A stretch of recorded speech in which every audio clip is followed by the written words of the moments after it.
খেয়াল করেন বিসমিল্লাহির রহমানির রহিম। এই ওয়াজ যাকাতু ইনদা আবি হানিফাতা ওয়া আবু ইউসুফ এখান থেকে না। আচ্ছা দেখেন, এখন আমাদের আলোচ্য বিষয় দুইটা বিষয় এখানে। একটা হচ্ছে যাকাত নেসাব পরিমাণ সম্পদের মালিক হওয়া, আরটা হচ্ছে নেসাবের চেয়ে বর্ধিত হওয়া। মনে করেন ছাগলের নেসাব কমপক্ষেও এটা 40টা, এদিকে গরুর নেসাব কমপক্ষে 30টা, উটের নেসাব কমপক্ষে 5টা। দেখেন প্রত্যেকটার মধ্যে একটা কিন্তু আফু আছে। আফুন মানে বুঝতে বর্ধিত অংশ। মনে করেন 5টা যখন উট হয়, জাকাত ফরজ হয় একটা বকরি বা একটা 1 বছরের ছাগল, তো কয়টা পর্যন্ত মাপ? 9টা পর্যন্ত মাপ না? যখন 10টা যায় তখন কি হয়? 2টা ছাগল আবশ্যক হয়। 10টা থেকে 14টা 2টা ছাগল আবশ্যক না? তাইলে 5 থেকে 5টা হলে কি একটা, 6টা হলে মাপ, 7টা হলে মাপ, 8টা হলে মাপ, 9টা হলে মাপ। এই 4টাতে মাপ আছে আপনার, এটা যে জাকাত দিতে হচ্ছে না, এটাকে বলে আফু, আইন ফাও আউ। বিষয়টা বুঝে গেছে? এখন কথা হচ্ছে যখন জাকাত ওয়াজিব হয়, মনে করেন কারো কাছে 9টা কি উট ওয়াজিব, উট আছে কারো কাছে 9টা, তাহলে হানাফি মাযহাবের এখানে ইত্তেফাক রয়েছে যে 5টাতে কি আসবে? জাকাত আসবে, বাকি 4টাতে কোনো কি আসবে না। কিন্তু কথা হচ্ছে আমি জাকাত কি হিসাব করবো? পুরো 9টার উপর ভিত্তি করে নাকি 5টার উপর ভিত্তি করে? ব্যাপারটা কেমন? অর্থাৎ মনে করেন কারো কাছে 9টা উট আছে, তাহলে তার কাছে একটা ছাগল ওয়াজিব হয়ে গেছে, সেটা আমরা জানি। এখন মনে করেন কোনো কারণে এই 9টা উট থেকে 4টা উট কোনো কারণে মরে গেছে বা বিলীন হয়ে গেছে, যে কোনো কারণে কোথাও চলে গেছে, আর আছে কয়টা? 5টা। এখন কি আমি এই 5টার উপর একটা ছাগল জাকাত দিব, নাকি ওই যে আমার থেকে কিছু কমতি আসছে, 9টার মধ্যে কিছু কমতি এসে গেছে, এইগুলো নাকি ছাগল থেকে কমাই দিব, অর্থাৎ কিমত থেকে কমাই দিব আর কি? বিষয়টা বোঝানোর কথা। এটা কি মনে করেন আমি মেসালটা এভাবে দিলে আরো সহজে বুঝবেন। কারো কাছে মনে করেন 40টা ছাগল আছে, তাহলে তার উপর কি ওয়াজিব? এখান থেকে একটা ছাগল দিয়ে দেওয়া ওয়াজিব, 1 বছর একটা ছাগল, 40টা ছাগল থাকলে। আচ্ছা, তো এরপরে 40 থেকে 50, 50 থেকে 60, এভাবে 80 থেকে 80 পর্যন্ত উঠছে। একটা সহজ মেসালের জন্য এটা পেশ করতেছি, 80 পর্যন্ত উঠছে। এখন টোটাল 80টা ছাগলের উপর তারা এখন জাকাত ফরজ হবে না? বলেন না, হবে তো? এখন হাওলানে হল হয়েছে, হওয়ার আগে যে কোনো কারণে বা হয়েছে, হাওলানে হল হয়ে গেছে, যখন জাকাত আদায় করবে কোনো কারণে 40টা ছাগল মরে গেছে। এখন সে কি এখন তার কাছে আছে কয়টা? 40টা। তো 40টা জাকাত ফরজ হওয়ার জন্য যথেষ্ট। এখন কি সে একটা ছাগল দিবে, নাকি একটা ছাগল থেকে আরো কমাই দিবে? কারণ তার কাছে অলরেডি অর্ধেক মূল্য কি হয়ে গেছে? কমতি হয়ে গেছে। আমার কথাটা বুঝতেছেন? অর্ধেক মূল্য কি হয়ে গেছে? তো অর্ধেক মূল্য যেটা কম দিয়েছে সেখানের মধ্যে আফুও ছিল না? ছিল কি না? 40 থেকে 50, সেখানে 49 পর্যন্ত আফু। তারপর মনে করেন 51 থেকে 59, এখানে 9টা মাসের সংখ্যা কি? আফু। তাহলে এখানে আফুও ছিল, মূল মেসালও ছিল। এখন কি আমি 40টা যে আমার উপর এখন নেশাব আছে, আমি কি একটা ছাগল দিয়ে দিব, নাকি ছাগলের থেকে কমতি করব? এটা নিয়ে আবার হানাফিদের ইখতিলাফ হয়ে গেছে।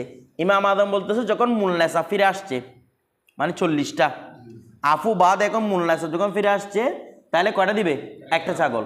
তো ইমাম মোহাম্মদ এবং ইমাম আবু ইউসুফ বলতেছে না, জাকাতটা হিসাব করতে হবে আফু সহকারে।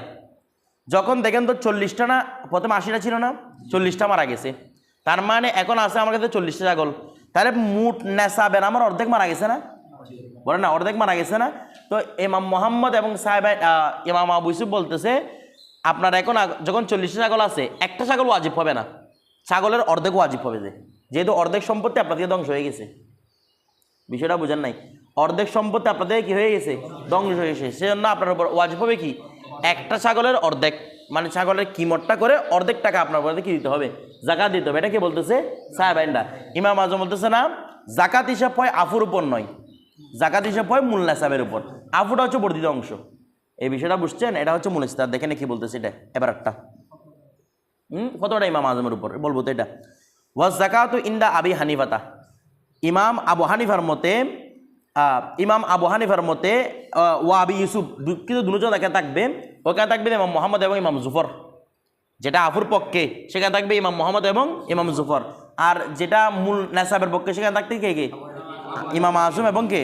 ইমাম আবু ইউসুফ। ওয়াজ যাকাতু ইনদা আবি হানিফাতা ওয়া আবি ইউসুফ, ইমাম আবু হানিফা এবং আবু ইউসুফের মতে জাকাত ওয়াজিব হয় ফিন নেসাব, কিসের মধ্যে? দুনাল আফি, আফুর মধ্যে নয়, আফুর মধ্যে কোনো জাকাত ওয়াজিব হয় না।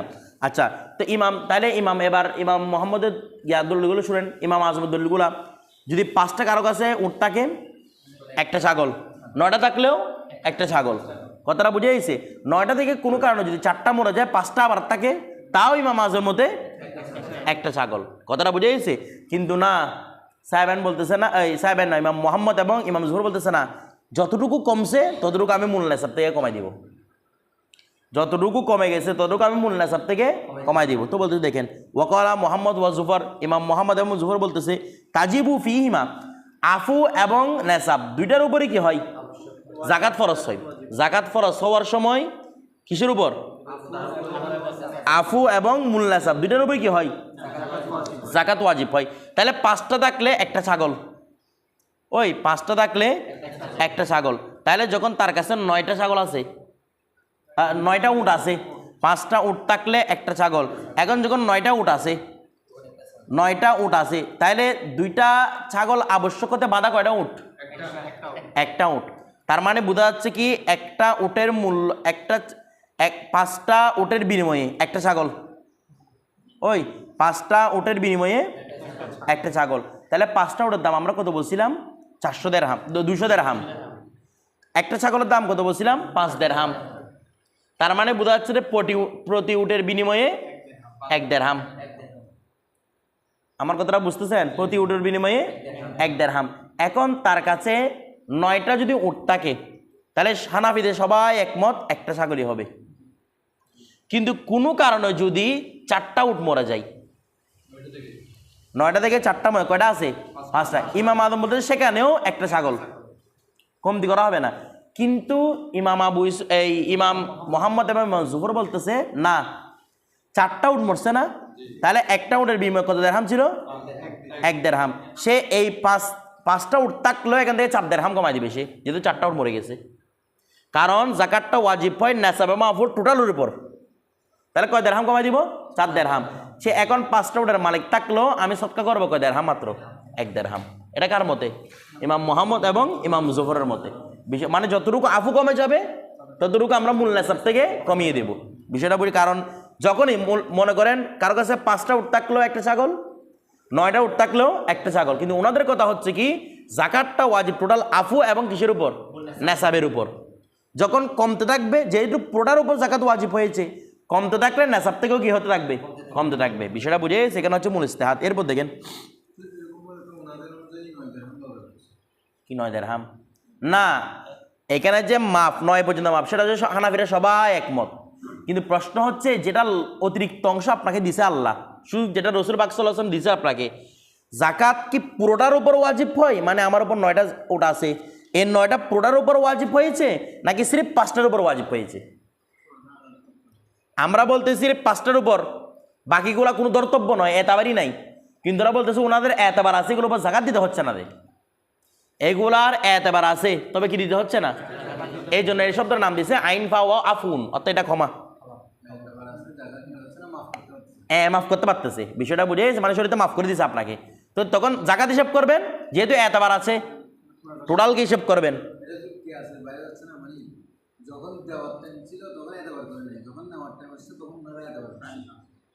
কি নেওয়ার টাইমে দেওয়ার টাইমে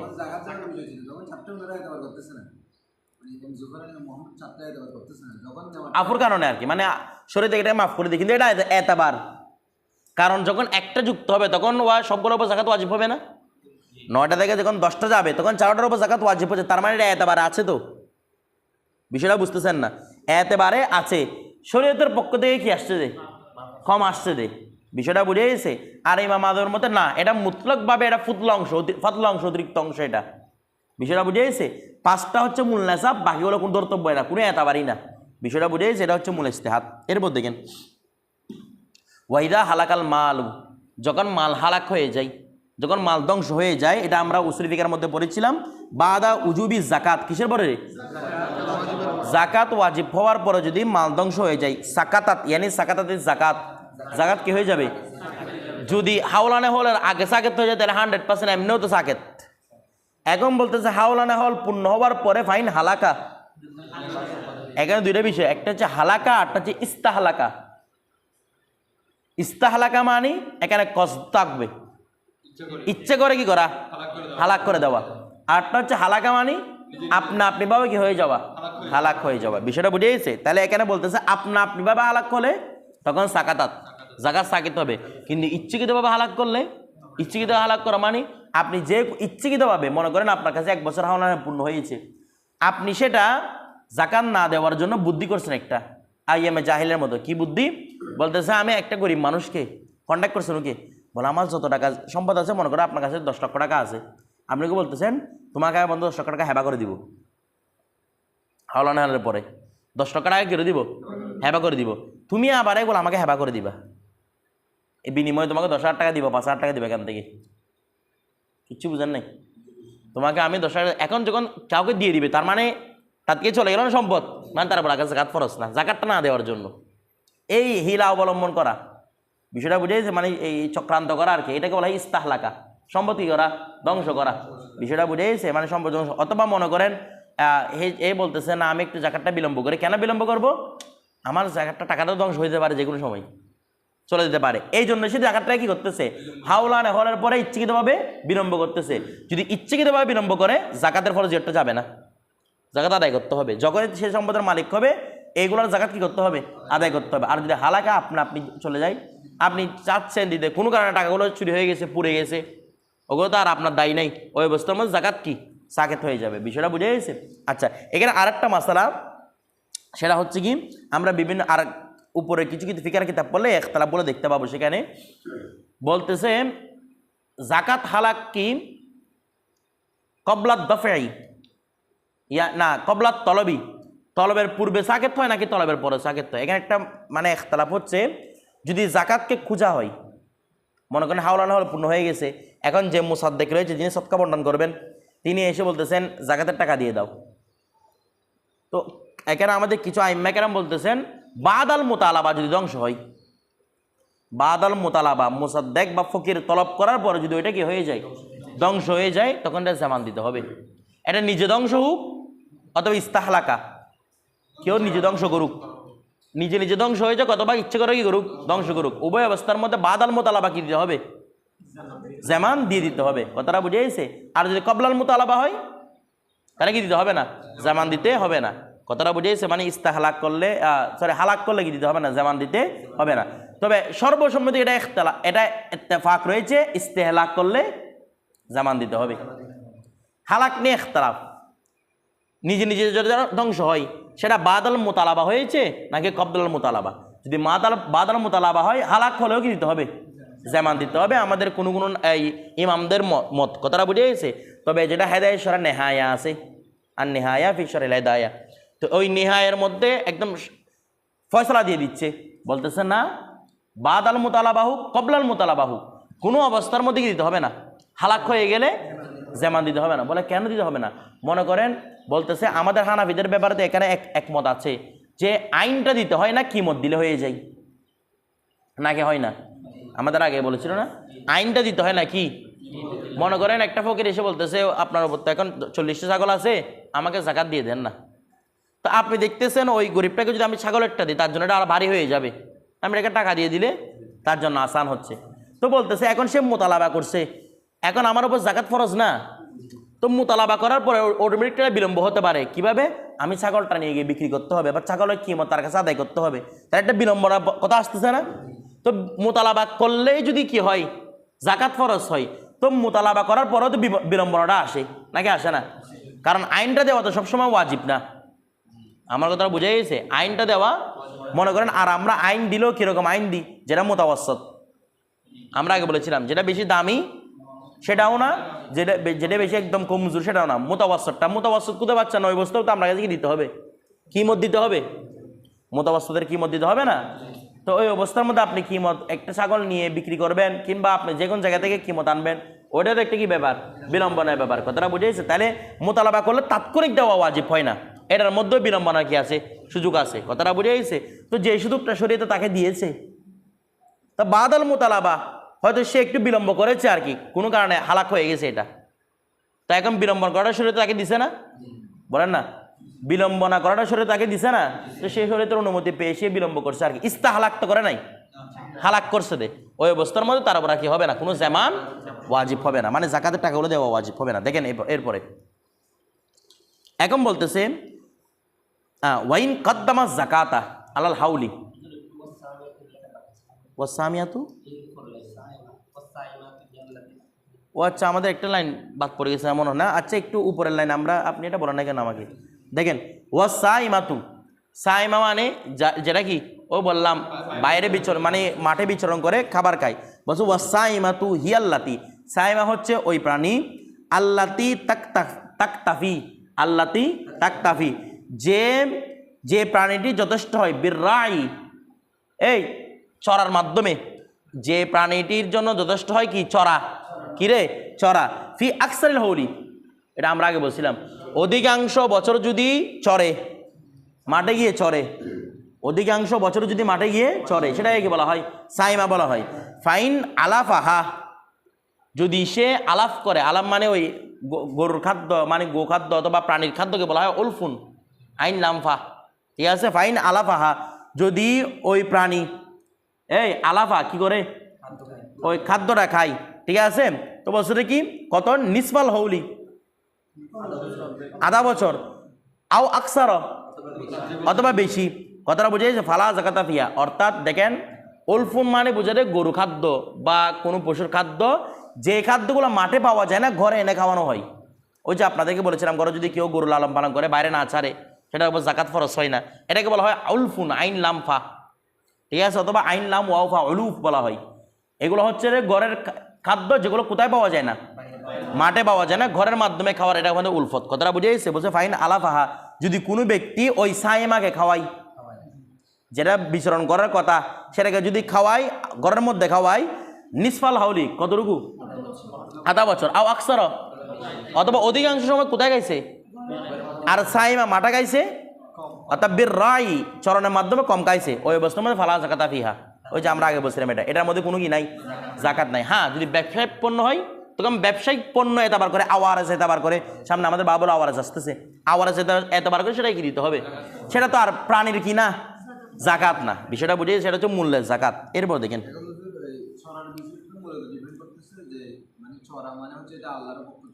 মানে খাচ্ছে, হ্যাঁ, এখন কোনো মানুষ যদি একটা বলছেন যে গরুর খাদ্য যেটা আলাদা করে বানায়, এটা ছাড়া যদি এরকম কোনো জায়গায় একটা ক্ষেত করছে, যে ওখানে নির্ধারিত টাকা দিয়ে খাওয়াইতে হয়, এ ধরনের ক্ষেত্রগুলো থাকতে পারে। হ্যাঁ হ্যাঁ হ্যাঁ, করো তো সেম হিসাবে এরকম, যদি নিজের টাকা দিয়ে খাওয়াই, এটা মূল কথা হচ্ছে নিজের খাদ্য খাওয়ানো, মানে যদি নিজের টাকা দিয়ে কিনে খাওয়াই, তখন সেটা হচ্ছে উলফুন।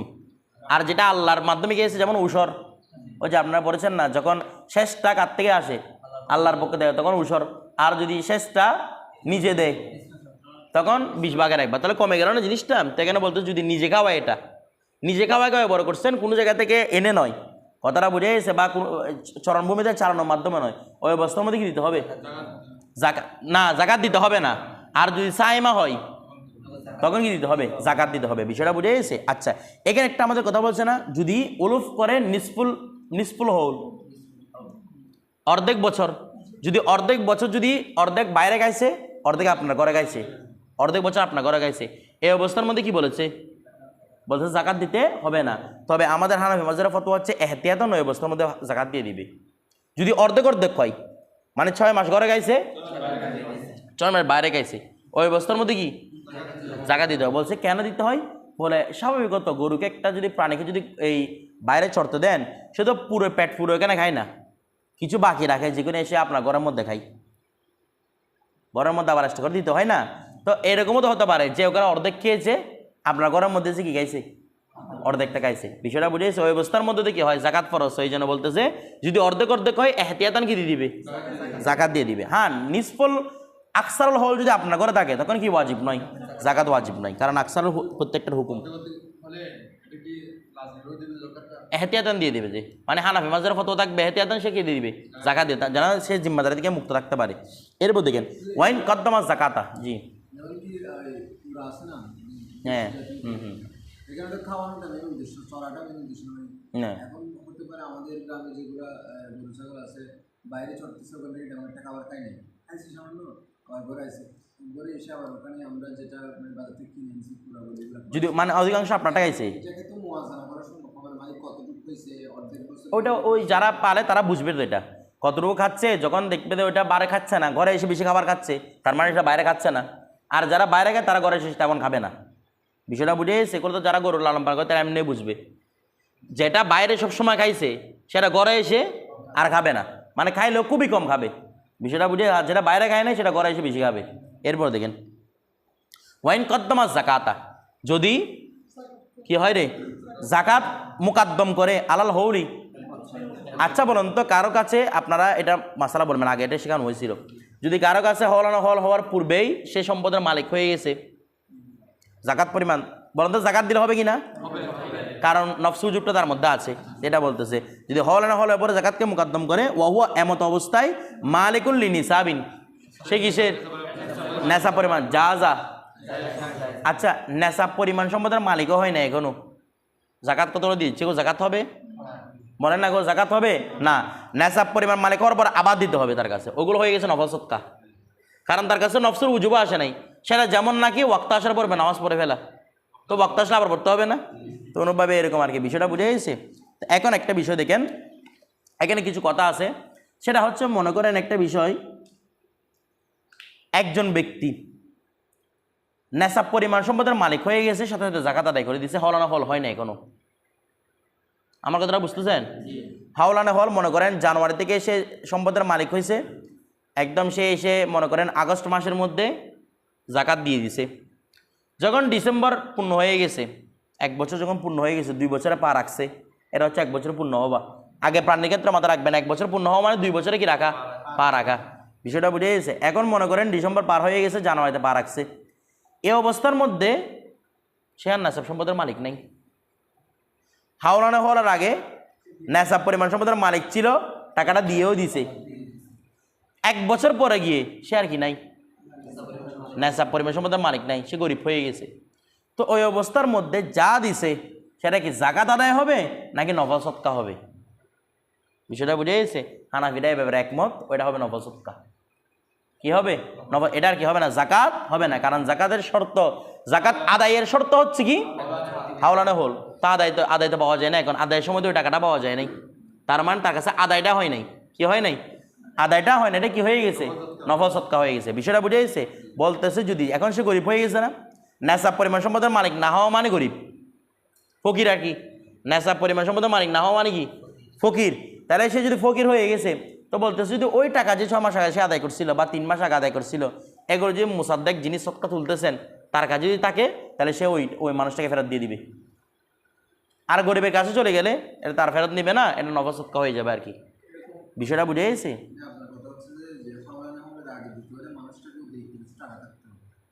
অতিরিক্ত কিছু টাকা মাখা না, নেশাব পরিমাণ সম্পদের মালিক হলে হাওলানা হল হওয়ার পূর্বে কি দিতে পারবে?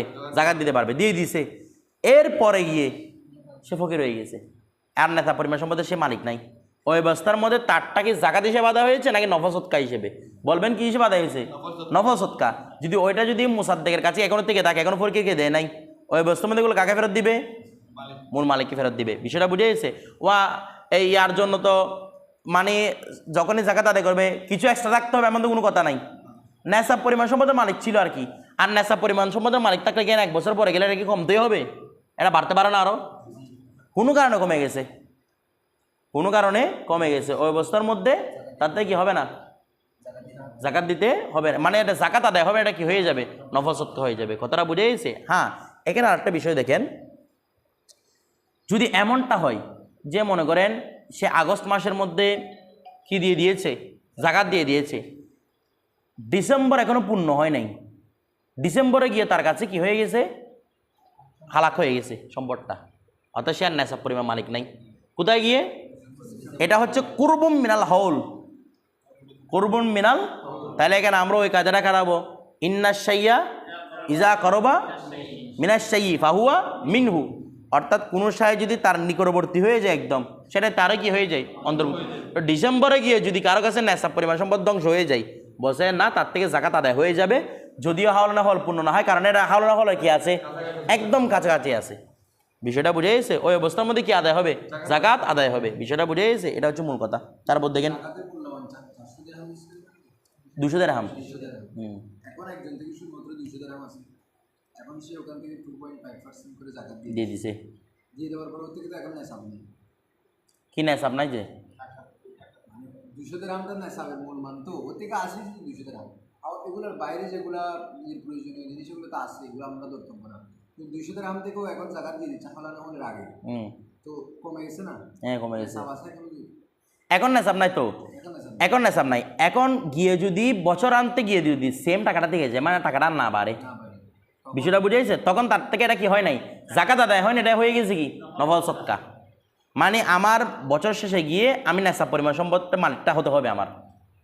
আর এই সম্পদটা আমাদেরকে তো আগেই বলেছে, সম্পদটা বর্ধিত মান সম্পদ হতে হবে, যেগুলো বাড়ে এগুলো আমরা আগে বলছিলাম না, হয়তো লফজিভাবে বাড়ে সরাসরি ব্যবসার মাধ্যমে, অথবা মানবিকভাবে যেভাবে স্বর্ণ রূপা সরাসরি বাড়তেছে না, কিন্তু এটা মূল্যমানটা বাড়তেছে। বিষয়টা বুঝেছি? আমরা আগে বলছি এটা নাইমা হতে হবে, যেটা বাড়ে এমন সম্পদ হতে হবে। ধরেন নামাজের ক্ষেত্রে নামাজ তো নফসের বক্ত ঢুকলে হয়ে যায়, আদায় উজুরটা লাস্টে আসতেছে আল্লাহর পক্ষ থেকে। এখন কেউ শুরুতে নামাজ আদায় করে গেছে, লাস্টে গিয়ে মারা গেছে, এখন নামাজ কি নফল হয়ে যাবে? না, হবে না, হবে।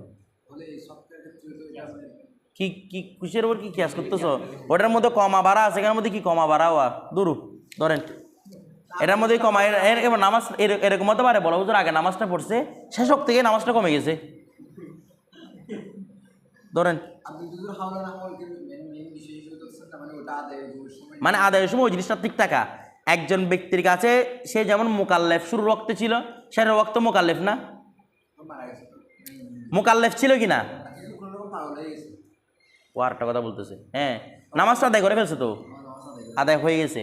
যদি এমনটা হতো যে পাগল হওয়ার কারণে তার নামাজে নুকসানিত আসছে, আমি তো এটা বলতেছি কিন্তু আমাদের মূল বিষয়টা হচ্ছে কি জাকাতের নুকসানিত আসতেছে কিনা, মানে হাওলানে হলে গিয়ে জাকাতের মালটা হচ্ছে কিনা। আবার কথাটা বুঝে গেছে তো? বলতেছে হাওলানে হলে গিয়ে নেশাবটা পাওয়া যাচ্ছে না, কারণ জাকাত ফরজ হওয়ার জন্যই তাকে শর্ত ছিল কি নেশাবটা, ওইটাই পাওয়া যাচ্ছে না। আমার কথাটা বুঝে গেছে? হাওলানে হল হওয়ার সময় কি নাই, জাকাত নেশাবই নাই তার কাছে। কিন্তু একই প্রশ্ন ওরকম আসে না যে মানে ওর উপর নামাজ ওয়াজিব করতে ওকে মুকাল্লাফ বিষয় হতে হবে, তো মজনুনের উপর তো মুকাল্লাফ বিষয় না, ও তো নামাজ পড়ে ফেলছে, আমি তো ওর জাকাত দিয়ে দিছি, যখন ওর কাছে মুকাল্লিফ নফসুজু পাওয়া গেছে কিনা বলো? পাওয়া আছে নফসু উজুবের মধ্যে এরপরে গিয়ে কোন ঘাটতি আসছে? নফসু উজুবের মধ্যে ঘাটতি আসছে কিনা? ওয়াক্তের মধ্যে ঘাটতি আসছে, আগে বুঝো, ওয়াক্তের মধ্যে ঘাটতি আসছে, আসে না, শর্তের মধ্যে ঘাটতি আসছে রে। হাওলানে হওয়ার পরে নফসু উজুবের মধ্যে ঘাটতি আসছে তো নেশাব। আমি তো এটা বলতেছি। ও বলতেছে শর্তের মধ্যে ঘাটতি আসছে, পাগল হয়ে গেছে সেটা। মূল ওয়াক্তের মধ্যে এই নামাজের জন্য নফসু উজুব কি সলাৎ নাকি ওয়াক্ত? ওয়াক্তটা পাগল হলো আছে না, মরে গেলেও আছে না, তো ওয়াক্ত তো আছে। ধরেন বাবু জাকাতিল ফিদ্দা, এখন কি অধ্যায় নিয়ে না ফকির থেকে ফেরত নেওয়া, যদি মুসাদ্দেক তাকে যিনি সৎকা বন্টন করতেছেন ওনার কাছে যদি থেকে থাকে ওকে ফেরত দিয়ে দিবে। এরপর দেখেন কি সাইমা না হলে, যদি সাইমা না হয়, এগুলো আমরা আগে বলেছিলাম তো, যদি শুধু ব্যবসার জন্য আনা হয়, মানে এগুলোকে আমি শুধু ব্যবসার জন্য রাখছি, 1 বছরওয়ালা কোনটা আনছে রেখে দিছে, তখন মনে করেন গরু কিনছে 5টা দাম মানে 7.5 ভরি স্বর্ণের পরিমাণ হয়ে গেছে, তখন কিমতটা হিসেব করে কিমতের উপর কি দিবে, জাকাত দিবে। গরু নয়, এখানে এখানে পশুর উপর জাকাত নয়, কিমতের উপর, কারণ ব্যবসায়িক পণ্য, মানে যেমন নাকি আমার কাছে কি আছে ব্যবসায়িক পণ্য 1 বছর ধরে আছে, কথাটা বুঝে গেছে? এরপর দেখেন হ্যাঁ না তাহলে আর কেমন করবে, ধরেন মাফ করে দিবে আর কি। বাবু জাকাতিল ফিদ্দা, বাবু জাকাতিল, ওর কাছে কোনো অধিকার আছে ফেরত না দেওয়ার? ধরেন বাবু জাকাতিল ফিদ্দা, এখন কি অধ্যায় নিয়ে ফিদ্দা নিয়ে এক একটা বিষয় দেখেন আমাদের। এরপর আসবে বাবু জাকাতিল জাহাব, তাহলে জাহাবের উপর ফিদ্দা মুকাদ্দম, জাহাবের উপর ফিদ্দা মুকাদ্দম, কোনটার উপর কেন মুকাদ্দম হয়েছে আমরা প্রত্যেকটার মধ্যে দলিল উপস্থাপন করেছি। জাকাতের উপর ফিদ্দা কেন মুকাদ্দম? রূপা, কারণ শরীয়তের মধ্যে প্রথম কথা বুঝতে হবে রূপাটা মানুষের কাছে মুয়াস্সার, সবার কাছে থাকে, কিন্তু জাহাবটা মানে দেরহাম সবার কাছে থাকে, দিনার সবার কাছে থাকে না। এই জন্যই তো যখন মোহর নির্ধারণ করেন কি দিয়ে দিছে, 10 দেরহাম নাকি 10 দিনার, দেরহাম দিয়ে, এরকম বলে না 1 দিনার দেন, বলেছে দেরহাম, কথাটা বুঝে গেছে? তারপর মনে করেন আপনি যখন চুরে হাত কেটেছে, হাত না কাটলে সেখানেও দেরহাম, যত যত উকুবাতের কথা আছে সবগুলোর মধ্যে কি বলেছে, দেরহামের কথা, কথাটা বুঝে গেছে? এই জন্য এখানে শুরু মুকাদ্দম কোনটা, কারণ দেরহামের প্রচলন কি ছিল, বেশি ছিল, দেখেন, আর ঘরে ঘরে এটা ছিল, অ্যাভেলেবেল ছিল। বাবু জাকাতুল ফিদ্দা রূপার আলোচনা নিয়ে। এখন রূপা বলতে কীরকম রূপা, কি মদ্রুপ রূপা না গয়র মদ্রুপ? মদ্রুব মানি ভালো করে বুঝবেন। মদ্রুব মানে হচ্ছে যেটাকে বানানো হয়েছে, মানে শিক্ষা বানাইছে। কয়েন, যেটাকে কয়েন বানানো হয়েছে এটা হচ্ছে মদ্রুব। আর গয়রে মদ্রুব মানে লেভেল একদম, মানে রূপা পাইছে, শুধু রূপা। বিষয়টা বুঝে গেছে? রূপার আওয়ানি পাত্র হতে পারে, যে কোনো রূপার কিছু, বা রূপার ক্যারেট হতে পারে, যেগুলো আমরা এরকম সরাসরি ইয়ার মধ্যে আনি, স্বর্ণের মতো, স্বর্ণের ক্যারেটের মধ্যে আনে, অনুভাবে রূপার ক্যারেট আছে, এটাও হতে পারে। তো এখানে প্রথমে কোনটা উদ্দেশ্য? প্রথম উদ্দেশ্য হচ্ছে মদ্রুবটা। কোনটা? মদ্রুবটা। এখন দেখেন কি বলতেছে, লাইসা নয় মানে লাইসা জাকাতুন, সামনে আসতেছে জাকাত মানে লাইসা সৎকাতুন, সৎকা ওয়াজিব নয়, ফিমা ওই ক্ষেত্রে মাদুনা মিয়াতাই দিরহামিন, যেটা 200 দিরহামের নিচে। তাহলে মদ্রুব না করে মদ্রুব বলেন তো? মদ্রুব, কারণ 200 দিরহামই বলতেছে। 200 দিরহামের নিচে কোনো কি নেই, মাটা কি মায়ে মৌসুল, যেটা যা 200 দিরহামের নিচে হবে তার নিচে কি নেই, জাকাত নেই। আমার কথাটা বুঝে গেছে?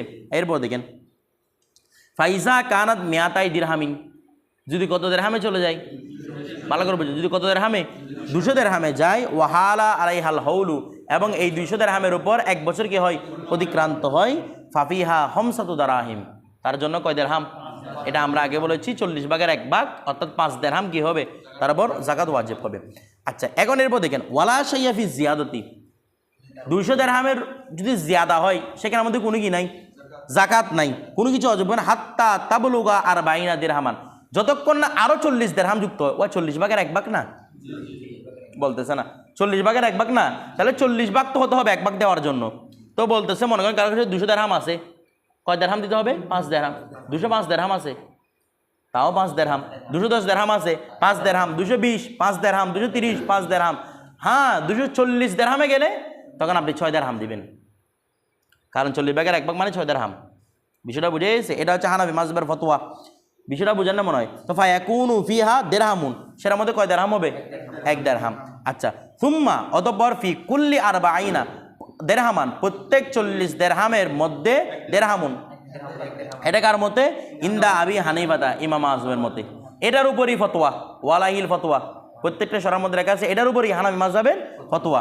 আচ্ছা, ওয়াকালা আবু ইউসুফ ও মুহাম্মদ, ইমাম আবু ইউসুফ এবং মুহাম্মদ বলতেছেন মা জাদা আলাল মিয়াতাইনি, 200-র উপর যাই বাড়বে, ফা যাকাতুহু বিহিসাবি, সেটা অনুযায়ী কি দিয়ে দিবে?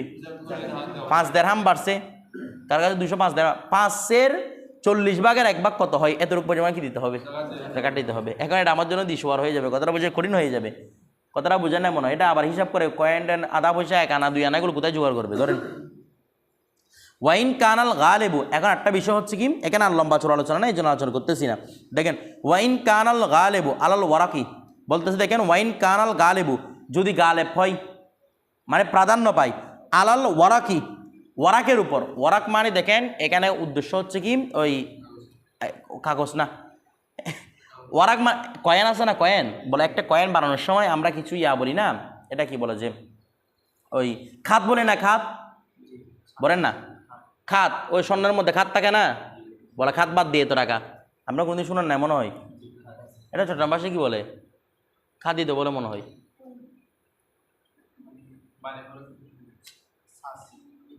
শ্বাস না, নকল টকল না।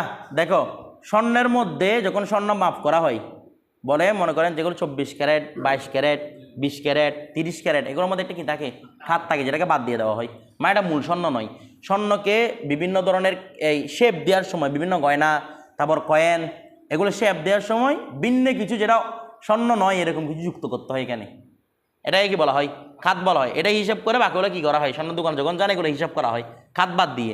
তো এখন বলতেছে কি, ফাইন কানাল গালেব আলার ওয়ারাকি, যদি ওয়ারাক খাদের উপর প্রাধান্য পায়, আল ফিদ্দাতু মানে একটা যখন রূপার কয়েন বানাইছে, তার এখানে মূল রূপাও আছে, কিছু নকল রূপাও আছে, যেটাকে আমাদেরকে ইমিটেশন বলা হয় আর কি, ঠিক আছে?